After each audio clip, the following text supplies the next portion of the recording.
I'm Kirstin Lund. I've been teaching and practicing and learning conflict resolution and collaboration skills since I left my practice of law in the mid-90s. Since then, I've taught thousands of people, most of whom are very uncomfortable with conflict and who would typically avoid conflict at all costs, how to feel confident in addressing it.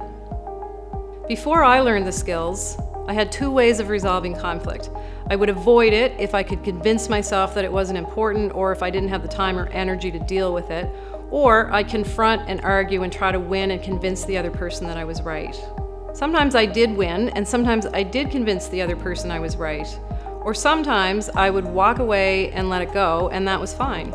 Other times I actually ended relationships or ended jobs and walked away because I didn't want to resolve those conflicts or I didn't feel comfortable resolving them.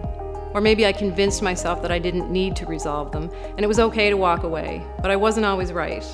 I started learning mediation and negotiation skills for my law practice because I wanted to help people figure out how they could help themselves rather than having a lawyer tell them what to do or do it for them.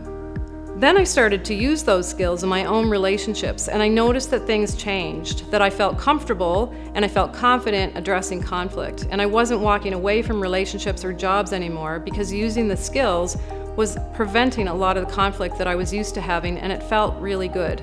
I've found over the years that these skills have helped me to create a really great life, really great work, and really great relationships. Not only have the skills helped me to prevent conflict, they've also helped me to deepen relationships and deepen mutual understanding. The people that I train in these skills tell me they feel more confident going into conflict, they don't feel as stressed about it. They're less likely to avoid conflict, and they're able to prevent a lot of it. If that's something that is of interest to you, there's a lot of free resources on this website that you can check out.